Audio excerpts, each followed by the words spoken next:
राष्ट्रीय प्रवक्ता हमारे AICC के स्पोक्स पर्सन श्रीमान सुरेंद्र सिंह जी राजपूत दिल्ली से आप लोगों के बीच में प्रेस वार्ता करने के लिए पधारे हैं। मैं सबसे पहले आदरणीय श्रीमान सुरेंद्र सिंह जी राजपूत साहब का और हमारे साथ विराजमान हमारे प्रदेश कांग्रेस कमेटी के जनरल सेक्रेटरी भाई जियाउर रहमान आरिफ जी, हमारे शहर जिला कांग्रेस कमेटी के जिलाध्यक्ष मेरे संघर्ष के साथी भाई यशपाल जी, साजिद सुलेमानी जी, डॉक्टर साहब और तमाम बीकानेर से पधारे हमारे इलेक्ट्रॉनिक मीडिया और प्रिंट मीडिया के सभी साथीगण, छायाकार बंधुओं, आप सब लोगों का मैं बहुत बहुत स्वागत, बहुत बहुत अभिनंदन करते हुए मैं यहाँ पर सबसे पहले तो इस पुण्य नगरी में आया हूँ। सबसे पहले बीकानेर की धरती को प्रणाम और आप सारे साथियों को प्रणाम है मेरा। हम तो बात करने आए हैं आपसे, प्रेस कॉन्फ्रेंस और ये सारी चीजें तो अपनी जगह पर हैं। यहाँ पर 4-4.5 साल सरकार को हो गए, हमारी सरकार की बात करने आए हैं, आपकी बात सुनने आए हैं, अपनी बात कहने भी आए हैं और आपकी आलोचना और आपके कठिन प्रश्न भी सुनने आए हैं। हम लोग कांग्रेस के लोग हैं। कांग्रेस के लोग न तो सवालों से घबराते हैं और न ही आलोचना से घबराते हैं और न ही काम करने से पीछे हटते हैं।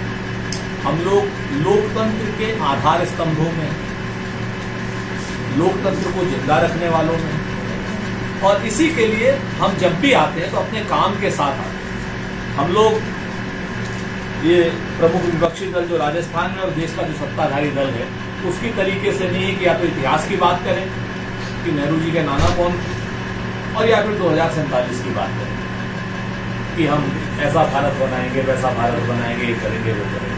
भारत तो अपने आप बन रहा है, 75 सालों में बन रहा है। अब राजस्थान की आप बात देख लो कि हमने जो 2018 में वादे किए थे वो लगभग 94% हम लोगों ने वादे पूरे किए। मैंने एक प्रेस नोट अपने सारे साथियों को दिया है, लगभग 94% के आसपास हमने पूरी करी है अपनी बातें।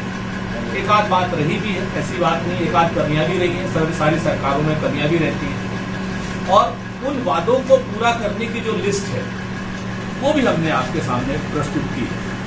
आप उसमें भी आलोचना भी कर सकते हैं, आपके सवालों का भी स्वागत है।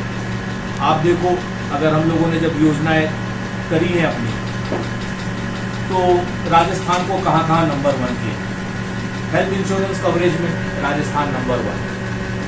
जैसे कि हमारे यहाँ पर जो हमारे भाजपा के साथी हैं वो कहते हैं 5वें नंबर पर ले आए, 8वें पर ले आए, 10वें पर ले आए, लेकिन हम नंबर 1 खाली गिला रहे हैं आपको कि हेल्थ इंश्योरेंस की कवरेज में राजस्थान नंबर 1। 25 लाख की कवरेज का एकमात्र राज्य है, इसके अलावा कोई राज्य हो तो कोई बता दें। ये लोग तो वो आयुष्मान 5 लाख की करके कितना हंगामा कर रहे थे। सबसे ज्यादा सब सेंटर हम लोगों ने खोले, नए PSC खोले, CSC खोले, जहां सबसे आगे। सरकारी मेडिकल कॉलेज खोलने में सबसे आगे हैं, सबसे ऊंचा टावर हमने बनाया, सारी सबसे ज्यादा यूनिवर्सिटी, नए कॉलेज खोलने में हम लोग नंबर 1। सिविल सर्विस के वही खाते में हमारे सारे पत्रकार साथी हैं। हम लोगों ने भी जनधन योजना में कहना लालू जी का कि सबने खाते खुलवाए, 15-15 लाख आएंगे अगर किसी का आया हो, किसी के बच्चे को 2 करोड़ रोजगारों में रोजगार, नौकरियों में नौकरी मिली हो, कोई बता दे। तो हमारी आलोचना करना आसान है। आलोचना हमारी इसलिए की जा सकती है कि हम लोग काम करें। जो काम ही नहीं करता उसकी आलोचना कोई क्या करेगा। आप देखो ना कि यहाँ पर चाहे हम लोगों ने, हमारे पास समस्याएं भी, मैं समस्या भी पहले बता दूंगा आपको, ऐसी भी बात नहीं कि पेपर लीक की बात आप लोग करते हुई। पेपर लीक हमारे यहाँ हुआ, हमें इस बात का दुख है, शर्म है। राजस्थान पब्लिक सर्विस कमीशन का एक मेंबर गिरफ्तार है। हम लोग ऐसा कानून लेके आ रहे हैं कि उम्र कैद होनी चाहिए ऐसे लोगों को, लेकिन हमारी बगल में भी तो देख लो, मध्य प्रदेश में एक भारतीय जनता पार्टी के विधायक के सेंटर में, स्कूल में 10 में से 7 टॉपर पटवारी परीक्षा, 10 में से 7 एक विधायक की। उसके खिलाफ कौन सी कार्रवाई मध्य प्रदेश की सरकार ने करी? कोई बता दे। तो ऐसा नहीं कि कमियां राज्य में नहीं होती, हुई हमारे यहाँ कमियां, हमने उस पर एक्शन लिया। हमने 2000 से ज्यादा मुकदमे स्वीकृत किए हैं एसीबी एंटी क्राइम ब्यूरो। कितने हम लोगों ने किए, और किन लोगों ने शायद 1536 के आसपास करे। हमारी कार्रवाई में आईएएस के भी खिलाफ कार्रवाई हुई, पीसीएस के भी खिलाफ कार्रवाई, पीपीएस के भी, आईपीएस के, एनसीआरबी के आंकड़े मेरे नहीं। तो इसमें आप देखो कि हमारे यहाँ महिलाओं के 1 लाख में जो अपराध की दर है वो 105.4, दिल्ली है बगल में 147, असम है 168, उड़ीसा है 137, तेलंगाना 119, राजस्थान 6ठे नंबर पर है। दुख है हमें इस बात का, एक भी अपराध नहीं होना चाहिए। ये कतई नहीं कहता कि अपराध मैं जस्टिफाई कर रहा हूं कि बगल में अपराध ज्यादा हो रहे हैं तो हमारे यहाँ कम हो रहे हैं, ऐसा कुछ नहीं। अपराध एक नहीं होना चाहिए। लेकिन उसके बाद फिर आप देखो कि अशोक गहलोत साहब की सरकार में सबसे ज्यादा हम लोग जो अभियोजन को परिपक्व करने की दर है वो है। आप देख लो इसको।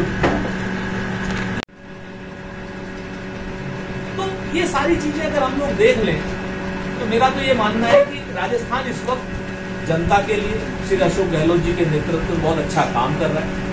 हमारे ऊपर एक आरोप और लगता है सांप्रदायिक हिंसा। आप आंकड़े उठा लो ना, पिछली सरकार की तुलना आधे से कम। और सबसे बड़ी बात कि जो हुए वो तुरंत कानून के सम्मुख, किसी का भी। और जब महिलाओं के प्रति अपराध की बात आती है, जब आगे देखते हैं तो आपको वो बीजेपी के लीडर दिखाई देते हैं। तो जो अभी जो घटना हुई थी, आप लोग सब लोग जानकारी में है, एबीवीपी के सदस्य निकले। हम उसको पॉलिटिसाइज नहीं करना चाहते, लेकिन ये अपने आप में सच है कि भारतीय जनता पार्टी के नेता है, ठीक है ना। अब आते हैं गजेंद्र जी, आते हैं, कहते हैं साहब वो नौकरी नहीं दी, फलाना नहीं दिया। अरे हमने तो नौकरी दी है, तुमने कौन सी 2 करोड़ नौकरी दे दी, तुम बताए हमको। जिस विभाग के तुम मंत्री बने हो, राजस्थान को उस विभाग से क्या मिला पिछले 5 साल में, बतावे तो। एक आ जाते एक मंत्री जी हैं आपके यहाँ के, क्या नाम है उनका, अर्जुन मेघवाल साहब। वो तो खर कह, हाँ, उनके ऊपर हम क्या कहें, वो तो हम तो उनको धन्यवाद ही देंगे। कल कह रहे हो कि कांग्रेस की सरकार आ रही है, तो खुद ही कह दिया उन्होंने, तो उनके बाकी पाप हो गए। लेकिन एक बात जरूर मैं आप लोगों के माध्यम से पूछना चाहूंगा कि भाई आप मंत्री हो, इतने बड़े मंत्री हो, आप कहते हो मुख्यमंत्री पद के दावेदार हैं, संविधान विरोधियों के साथ क्यों हैं? जो लोग बाबा साहेब के आरक्षण को खत्म करने पे उतारू हैं, उनके साथ कैसे खड़े हो सकते? आप तो अफसर रहे हो, आप तो अफसर रहे हो। अर्जुन राम मेघवाल जी, मैं आपको संबोधित कर रहा हूं, आप अफसर रहे हो, आप बाबा साहब के संविधान को मिटाने वालों के साथ कैसे खड़े हो सकते? आपके यहाँ के कैलाश मेघवाल इतने पुराने राजनीतिज्ञ हैं, वो आपके ऊपर इतना बड़ा भ्रष्टाचार का आरोप लगा रहे हैं, आप क्यों नहीं जवाब दे रहे हो? मैं तो हमारे मुख्यमंत्री श्री अशोक गहलोत जी से विनम्र आग्रह करूंगा, आप लोगों के माध्यम से भी, और मैं वैसे भी कहूंगा कि जो कैलाश मेघवाल जी ने आरोप लगाया, इसकी जांच हो।